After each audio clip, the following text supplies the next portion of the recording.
Il existe des blessures qui ne brisent pas seulement l'esprit, mais la manière dont le cœur perçoit son Seigneur.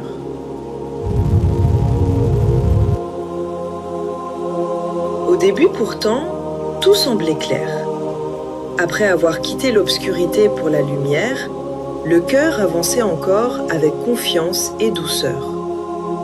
Les épreuves venaient, les vagues frappaient, les blessures s'enchaînaient. Mais la foi préservait encore un regard intérieur lucide. Alors, la perception d'Allah demeurait celle d'un Seigneur juste, plein de miséricorde. L'injustice des créatures était encore comprise comme une sagesse cachée. Le regard sur soi, préservé par la noblesse du croyant de par sa foi, Al-Iman, l'on se voit alors tel ce voyageur étranger, ce Gharib. Et cette dunya, malgré sa dureté, restait un passage vers l'essentiel. Alors le cœur trouvait encore du repos, de la douceur, une paix discrète, même au milieu des tempêtes. Puis vient parfois un jour où les yeux ne voient plus d'issue. Un jour où les coups deviennent trop nombreux, trop difficiles à supporter, trop profonds. Le corps épuisé ne trouve plus la force de se relever. Et le cœur devient lourd de ses espoirs déçus. Alors, quelque chose commence à se fissurer. Le yaqin perd son ampleur. Le tawakkul n'est plus qu'un concept répété par la langue sans plus être vécu par l'âme. Et la bonne opinion d'Allah commence à s'effacer. Là où le cœur voyait autrefois une miséricorde, il ne voit plus que dureté, menace, punition. Le regard des autres devient insupportable. La dunya ressemble à une prison. Et le regard sur soi n'est plus que fatigue, impuissance et mépris. Voilà comment des blessures émotionnelles deviennent peu à peu un voile sur le cœur. Alors l'adoration change. La prière devient lourde, vide, mécanique. Le cœur blessé par l'incompréhension commence à perdre le sens même de sa présence ici-bas.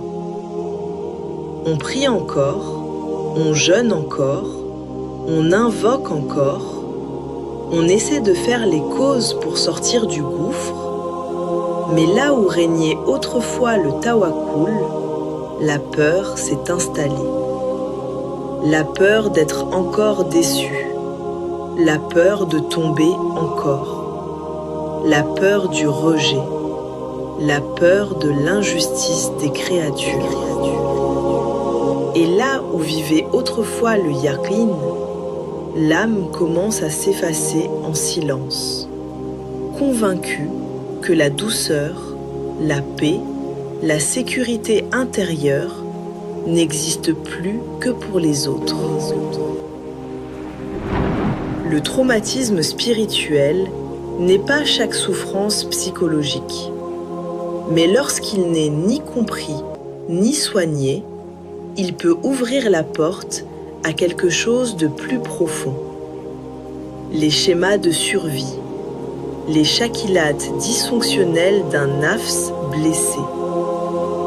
Lorsque l'ego dit « je ne veux plus jamais revivre ça », alors il développe des protections, des mécanismes.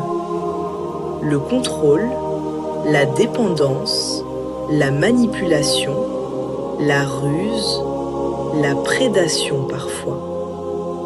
Non pas parce que le cœur se complaît dans le mal, mais parce qu'il cherche désespérément à ne plus souffrir. Alors la dunya change de visage. Elle n'est plus un pont vers Allah, mais devient une fin qui justifie tous les moyens. Et beaucoup se sont perdus ainsi dans le naufrage des épreuves de la dunya, jusqu'à devenir des coquilles vides de ikhlas, la sincérité, de yaqin, la certitude, de tawakkul, la remise confiante en Allah, de foi. L'islam demeure parfois sur les apparences, mais le cœur, lui, appartient entièrement à la dunya. Et ce mécanisme passe souvent inaperçu, jusqu'au jour où l'ego est touché à nouveau. Alors, le cœur révèle enfin ce qu'il cachait depuis longtemps. La patience apparente cachait parfois une colère profonde. L'islam apparent cachait parfois un manque de profondeur.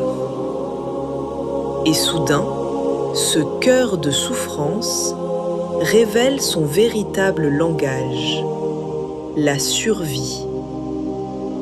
Les yeux qui portaient autrefois la douceur de la foi, de l'appartenance à la communauté, de l'alliance fillah, révèlent désormais la rage de survivre. Une survie sans taqwa. Et lorsque la survie prend le dessus, tous les coups deviennent permis. Le regard d'Allah oublié, le paradis oublié, l'enfer oublié, le jugement dernier oublié. Comme si toute l'existence se résumait désormais à protéger un ego blessé. Alors prends garde à ce morceau de chair dans ta poitrine. Car lorsque la vie frappe, c'est lui qui te révèle réellement. Et pourtant, les coups de cette vie n'ont jamais été destinés à te rendre dur.